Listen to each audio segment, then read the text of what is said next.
Telangana cabinet meeting ఈరోజు ముఖ్యమంత్రి రేవంత్ రెడ్డి అధ్యక్షతన జరగనుంది. కేబినెట్ సమావేశంలో పలు కీలకమైనటువంటి అంశాలపైన డిస్కస్ చేస్తారనేటువంటి వార్తలను అయితే మనం చూస్తూ ఉన్నాం. ఇక యాసంగికి సంబంధించినటువంటి విషయంలో ఇప్పటికీ కూడా రైతు భరోసా నిధులను ప్రభుత్వం అయితే విడుదల చేయలేదు. చాలా వరకు రైతులు ఎదురు చూస్తున్నటువంటి సందర్భం.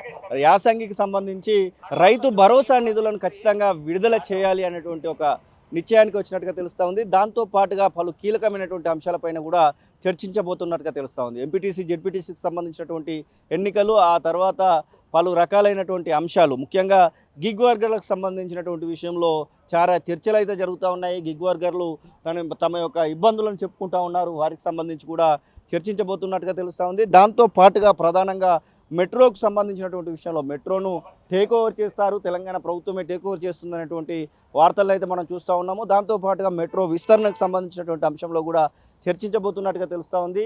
మరొక వైపు అవుట్సోర్సింగ్ ఉద్యోగులకు సంబంధించి ఒక కీలకమైనటువంటి అప్డేటు మనకు తెలియబోతున్నట్టుగా తెలుస్తూ ఉంది. ముఖ్యంగా అవుట్సోర్సింగ్ ఉద్యోగులు 4 లక్షల పైన ఉన్నారు. వారందరికి సంబంధించినటువంటి విషయంలో ఏజెన్సీల బెడద అనేది ఎక్కువగా కనబడతా ఉంది. ఏజెన్సీలకు సంబంధించినటువంటి విషయంలో కూడా ఫుల్ స్టాప్ పెట్టాలని, అలాగే ఏజెన్సీలు దాదాపుగా ఉద్యోగులు ఉన్నా లేకున్నా, ఉద్యోగాలు చేస్తున్నా చేయకున్నా కానీ ఖచ్చితంగా డబ్బులు దండుకుంటా ఉన్నారు. 1000 కోట్లలో కుంభకోణం జరుగుతూ ఉంది అని చెప్పేసి వార్తలు వస్తున్నటువంటి నేపథ్యంలో ఏజెన్సీల వ్యవస్థను తీసివేసి ఇతర రాష్ట్రాల వలె, కర్ణాటక, ఉత్తరప్రదేశ్ రాష్ట్రాల వలె తెలంగాణలో కూడా ఒక ప్రత్యేకమైనటువంటి అవుట్సోర్సింగ్ ఉద్యోగుల కోసం ఒక బోర్డును ఏర్పాటు చేయాలని చెప్పి కూడా ఆలోచన చేస్తున్నట్టుగా మనకైతే సమాచారం అంతా ఉంది. దాంతోపాటుగా పలు అంశాలు, ముఖ్యంగా జిహెచ్ఎంసీకి సంబంధించినటువంటి అంశము, దాంతోపాటుగా ఇక్కడ 300 వార్డులను చేసినటువంటి అంశము, ఇక 3 కార్పొరేషన్లుగా విభజించేటువంటి అంశము, ఈ ప్రధానమైనటువంటి ఈ అంశాలకు సంబంధించి కూడా ఒక